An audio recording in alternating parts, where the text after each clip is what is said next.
For the proud Baltimore Colts, this was the beginning of the end. And here comes the field goal unit on the field.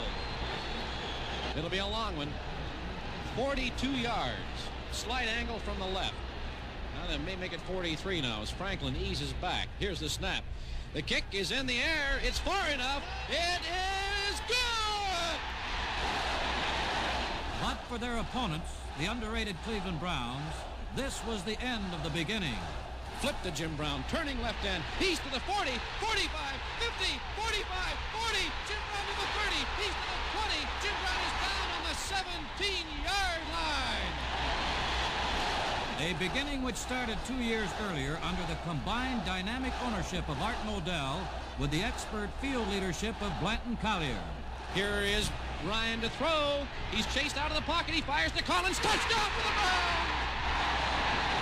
Skeptics had labeled the '64 Browns lap champs. Baltimore's Colts weren't laughing now. Warfield again flanks left. Collins is out 6 at right end. Ryan back to throw. Pumps, throws a long one to Collins. He's wide open. He's got it at the 8. A touchdown for the Browns! December 27th, 1964, Cleveland's Municipal Stadium. This is when and where the 1965 Browns story must begin, for this is when and where their championship maturity was fully achieved. Warfield flanking left. Collins splits 8 at right end. Ryan to throw. Blitz on. There's the long bomb to Collins, and he got the ball. He's in there for a touchdown. The final score, the Browns 27, Baltimore nothing. The groundwork had been laid, the championship structure was built.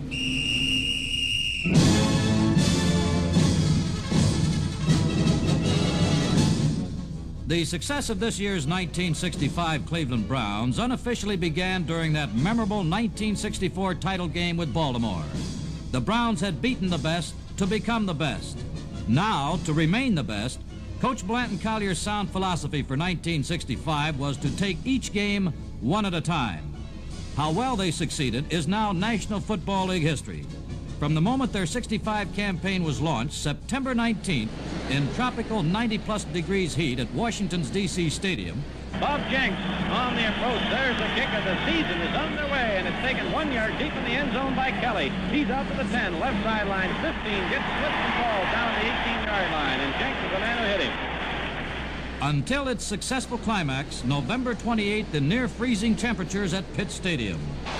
We give the scales at right tackle over the 20 to the 24-yard line.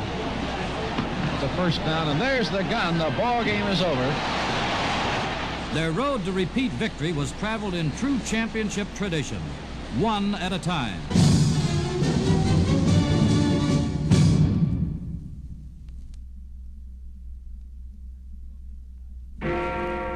At the stroke of midnight, New Year's Eve, 1964,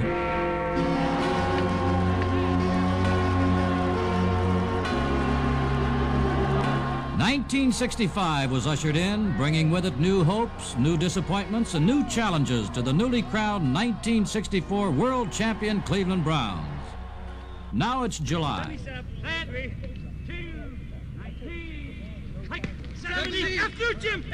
And as the Browns assemble at their Hiram, Ohio training camp, head coach Blanton Collier sounds the theme for the new season. Defending a championship is harder than winning it the first time. Blanton's victory philosophy for repeating as champions is fundamentally basic. We must continue to execute and play each game one at a time. The strategy was simple. The Browns' execution nearly letter perfect throughout their 6-game preseason exhibition schedule. San Francisco fell 37-21. LA's Rams went down 21-19. Detroit's Lions lost 28-14, as did the Pitt Steelers 28-16.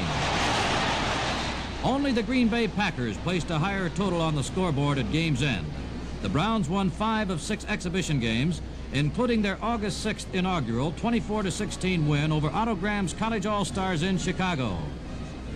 However, Cleveland's brilliant second-year flanker Paul Warfield suffered a double fracture on the left clavicle and was lost to the team for nearly 20 weeks. The chartered airliner carrying the 1965 Cleveland Browns into Washington for their season's opener against the Redskins was minus Paul Warfield, but not quiet confidence.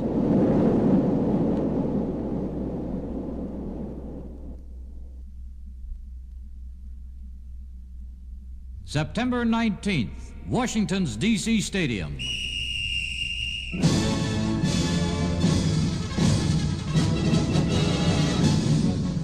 Temperatures in the high 90s, but the heat cannot match the fever running rampant among the Redskin ball club and the Redskin fans.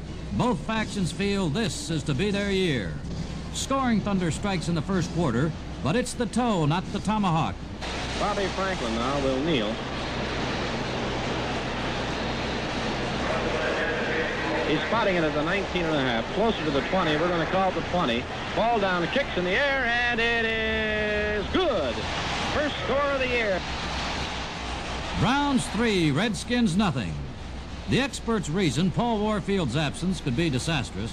They reckon without the presence of his replacement, Walter Roberts, the world's mightiest flea. Browns out of the huddle, starting at their 20-yard line. Roberts flank left. Slot back to the right is Ernie Green. Collins is split about 10 at right end. Ryan's going to throw it. Sets. Fires. Deep middle. Roberts, it is. Caught. He's got the 40 of the Redskins. He's to the 20, to the 15. He's going all the way for a touchdown. Cleveland 10, Washington nothing. The Redskins try to go on the warpath, first on the ground. Here's Mitchell, flank right. Both ends out about 3 yards. On the draw, Taylor really thrown under. Back on the 24-yard line. They hit him as fast as he got the ball. It was Jim Kanicki and Dick Modzelewski, the tackles. They just wiped the interference right back into Taylor. Stopped cold on the ground, Washington must now try the air lanes. Redskins out of the huddle. Here is Mitchell, flank left. Shiner to throw it again, being chased by Glass, and he is pulled down by Walter Johnson back on the 33-yard line. Glass flushed him out of the pocket, and Walter Johnson made the tackle. The final score, Cleveland 17, Washington 7. On the Browns chartered airliner, Blanton Collier's biggest praise goes to his defensive team's outstanding effort. The first one had been captured on the repeat Road to Glory.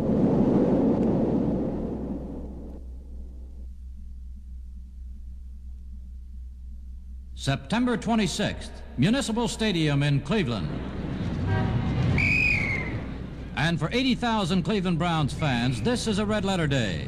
The feared St. Louis Cardinals, upset losers the preceding week, are in Cleveland to kick off the Browns' 65 home season. The fans arrive in overflow numbers, all with one single thought, to see the Cardinals beaten. And the Browns begin bravely. Collins flank right, Roberts out 5 at left end. Ryan's going to throw it. Deep to the outside to Collins, and he got the ball for a touchdown! Cleveland leads 10-7 early second quarter. The huge stadium crowd settles back, waiting for a rout to take place.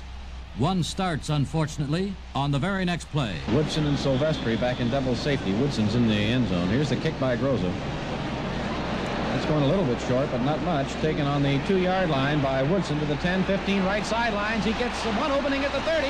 He's away to the midfield stripe unless he's caught from behind. He's finally hit and dropped all the way down on the Browns' 34-yard line by Mike Howell. This is the kind of day that made Black Rock famous. What could go wrong, goes wrong. What shouldn't happen, does happen. Roberts is flanked to the left. Here's Ryan back to throw the ball. Sets. Fires left sidelines. It is intercepted by Burson on his 45. He's to the Browns' 40. He's to the 30. He's to the 20. He's to the 15. And he's finally hauled down by Ernie Green down on the Browns' 12-yard line. The final score, 49-17 St. Louis, does not reflect the seriousness of the Browns' situation. Frank Ryan injured, unable to play next week. Vince Costello injured, unable to play next week. Galen Fiss out from the week before, unable to play next week. But the worst damage has been to the team's pride. Caution lights now flash across the Browns' victory road.